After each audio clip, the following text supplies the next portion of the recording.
লাহুম কুলুবুন লা ইয়াফকাহুনা বিহা ওয়া লাহুম আ'য়ুনুন লা ইউবসিরুনা বিহা ওয়া লাহুম আযানুন লা ইয়াসমাউনা বিহা। আল্লাহ রাব্বুল আলামিন বলেন, ইবাদতের জন্য বানাইছি, যদি ইবাদত না করস তাহলে একেবারে ছেড়ে দিব না।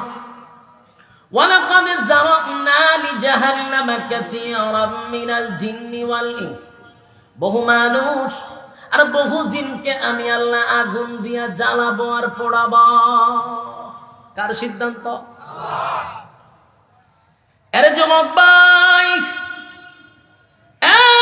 দিলের কান লাগায়া কথাগুলি শুনবেন, একটা কথাও আমি আমার মন গড়া বলবো না। দিলের কান লাগায়া শুনেন। সর্বপ্রথম কথা হলো, মালিক তো আমারে অনর্থক বানাইছে না।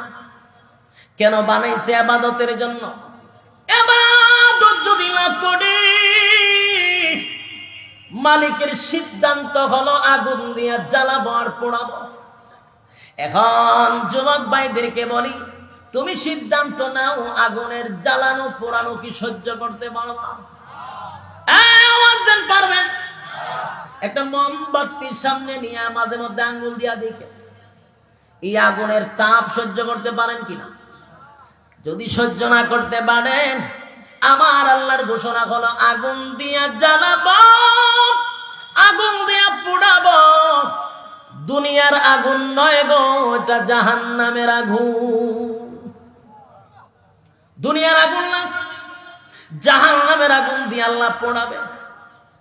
বর্তমানে আল্লাহর মায়া দয়া বেশি, কারণ দুনিয়াতে আমার আল্লাহর নাম হলো রহমান। মায়া দয়া আল্লাহর বেশি। রহমানের শুধু মায়া দয়া দেখছি গো, রহমানের শুধু মায়া দয়াটা দেখছি। কিন্তু হাসরের মাঠে আল্লাহ কাহার রূপ ধারণ করবে, কাহার রূপ ধারণ করবে। ওই কাহারের মেজাজ কিন্তু আমরা দেখি নাই। আমরা রহমানের মায়া দেখছি, কাহারের আযাব দেখি নাই। আল্লাহ বলেন আমার মায়া দয়া বেশি। সকালে যদি আল্লাহরে কেউ গালি দেয়, বিকালে তার জন্য আল্লাহ খানা রেডি রাখে। কথা বলেন? সকাল বেলা যদি কোন বেঈমান আমার মালিকরে গালি দেয় গো, আমার মালিকের কত মায়া, বিকাল বেলা তার জন্য খানা রেডি রাখে।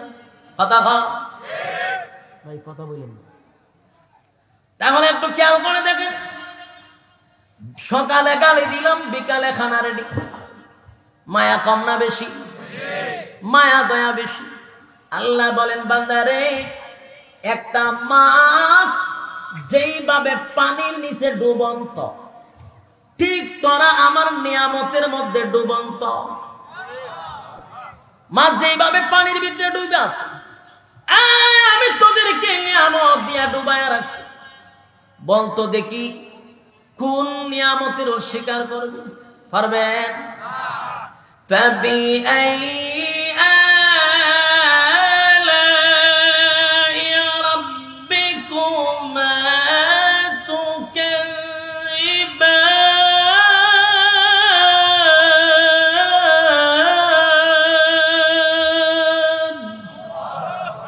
কোন নিয়ামতের অস্বীকার করা আমাদের দ্বারা সম্ভব না।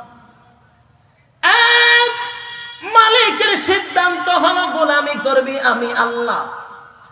কিন্তু আশ্চর্যের বিষয় হলো, গোটা বাংলাদেশের মধ্যে বিচ্ছিন্ন কয়েকটা ঘটনা আমরা দেখি বিভিন্ন জেলায়। আল্লাহর নামের গোলামি বাদ দিয়ে এখন মানুষ মানুষের পূজা করতে ব্যস্ত। আল্লাহ কয় গোলামি করবি কার, কিন্তু আমরা মানুষের গোলামিতে ব্যস্ত। যুবক ভাইরা আমার, আল্লাহ বলেন বান্দারে, কোন মুসিবতের মধ্যে পড়লেও ডাকবি কারে? একটু দিলের কান লাগায় শুনেন। মানুষ মুসিবতে পড়লে আমি নিজে শুনছি দুই কানে, মুসিবতে পড়লে অনেক সময় মান্নত করে অমুক বাবার মাজার একটা গুরু দিয়া দিব, করেন এরকম?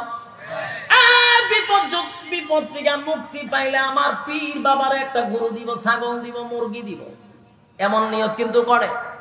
কিন্তু তুই যে মুসিবতে পড়লি, রাত্রের বেলায় বাবারে ডাক দে। এখন তুই যে সময় ডাক দিছস, বাবা আমি মুসিবতের মধ্যে আছি, বাবা এই সময় নাক ডেকে ঘুমায়।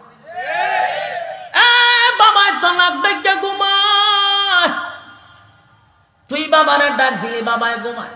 আর আমার আল্লাহ বলেন, আল্লাহু লা ইলাহা ইল্লা হুয়াল হাইয়ুল কাইয়্যুম লা তা'খুযুহু সিনাতুন ওয়ালা নাওম। রব্বে কারীম বলেন, আমার ঘুম নাই, আমি আল্লাহর তন্দ্রাও নাই, আল্লাহর ঘুমও নাই। তন্দ্রা বুঝুননি? এটারে তন্দ্রা কয়। আল্লাহর ঘুমও নাই, তন্দ্রাও নাই। বলুন তো পীরের ঘুম আসেনি? কথা হয় না? তন্দ্রা আসেনি? মুসিবতের মধ্যে পড়ে যে অনেক সময় গাউসুল আজম হইয়া ডাক মারস, কেবলা হইয়া ডাক মারস, পীর শাহ হইয়া ডাক মারস, তোর ফিরে তোর নাক ডাইকা ঘুমায়। কারণ কি পরিমাণ খাওয়ানটা খায়, মানুষের দেওয়া মুরগার ডিম খাইয়া কেমন ঘুম ঘুমায়। এই সময় তুই ডাক্তার ফির তো ঘুমায়। আর আল্লাহ বলেন, 24টা ঘন্টার একটা সেকেন্ড আমি ঘুমাই না। 24টা ঘন্টার একটা সেকেন্ড আমি আল্লাহ ঘুমাই না রে। কোন সময় মুসিবতে বান্দা বান্দি পড়ে যাবে গো, আর গভীর রাত্রে বলবে, মালিক মুসিবতের মধ্যে পড়ে গেছি, আল্লাহ আপনি আমারে হেফাজত করেন, আপনি আমারে হেফাজত করেন। আল্লাহ কয়, আমি যদি ঘুমায়া থাকি, আমার বান্দা যদি আমার কাছে ডাক দেয়, আমি ঘুমায়া থাকলে বান্দা কার কাছে যাবে? আল্লাহ কয়, এই কারণে আমি ঘুমাই না।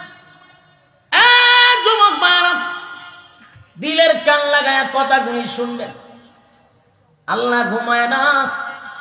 আল্লাহ কয়, বান্দারে, কোন বান্দা বান্দি যদি পাহাড় পরিমাণও গুনাহ করে, কোন বান্দা বান্দি যদি সাগরের ফেনা পরিমাণও গুনাহ করে, আর খালিস নিয়তে যদি 2টা চোখের পানি নুজুলে রহমতের সময় ছেড়ে কাঁদতে পারে, আমি আল্লাহ ঘোষণা দেই তার জিন্দেগির গুনাহ মাফ করে দিব। কিন্তু সবচেয়ে বড় কথা হলো, আমার আল্লাহ বলেন, শিরিক নামের একটা সিটা যদি কারো শরীরে থাকে, আমি আল্লাহ তারে মাফ করব না। কিন্তু সমাজে শিরিক আছে না? শিরিক বেদাতে আমার দেশটা পড়ে গেছে। গতকালকে দেখি মিডিয়ার মধ্যে টুপির মধ্যে বাইরেছে, এখন টুপির মধ্যে রাসূল বলে একজন, টুপির মধ্যে একটা সান আছে, সান। আমি মিডিয়ার দিকে বলতেছি, ভাবতেন হুজুর মানে বানায় হইতেছে, টুপির মধ্যে একটা সান এইভাবে, এটা বলে রাসূলুল্লাহ। আপনার এলাকাতে নাউজুবিল্লাহ নাই?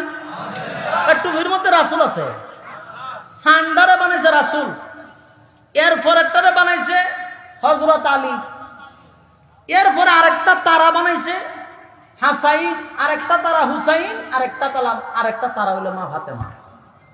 এর নাম হইল ফাক ফাঞ্জাতন। কিতা? ফাক পাঞ্জাতন। তো ফাক পাঞ্জাতনের অর্থ কিতা আমি তালাশ করলাম, যে ফাক অর্থ তো পবিত্র, ফাক অর্থ কি? পবিত্র। আর ফাঞ্জাতন মানে 5 জন। তাহলে এরা বুঝাইতে চায় পবিত্র 5 জন, তো বাকি সব অপবিত্র। কথা দেখুন না, এর ব্যাখ্যা কি আছে? ফাক পাঞ্জাতন, এটা হলো ফাক পাঞ্জাতনের টুপি আর ফিসাবে আর দিছে। কোরআনকার এক আজহারি আছে, যারা বেদাত্তার মধ্যে একটা আজহারি আছে, হ্যাঁ টুপিটা বাইর করে কইতেছে এটা চান, এটা মুহাম্মদুর রাসূলুল্লাহ, এরপর একটা এইভাবে তারা তারা তারা, এরই তো ফাইসত কো। আজ পর্যন্ত কোন হুজুররা পাইছেন না কোরআন হাদিস যে এই পরে টুপির মধ্যে রাসূল থাকবো? দেখান আমারে, ওখানে টুপি অর্ডার দিলাম আমি। এইরকম যে শিরিক মানুষকে মিষ্টি ভাষায় ভিতরে ঢুকাচ্ছে, জান্নাত তো হারাম করে দিচ্ছে মানুষকে। এই সমস্ত ভণ্ডগুলি মাজার পূজারীগুলি আর খাট পূজারীগুলি মানুষের ব্রেন ওয়াশ করতেছে প্রতিদিন।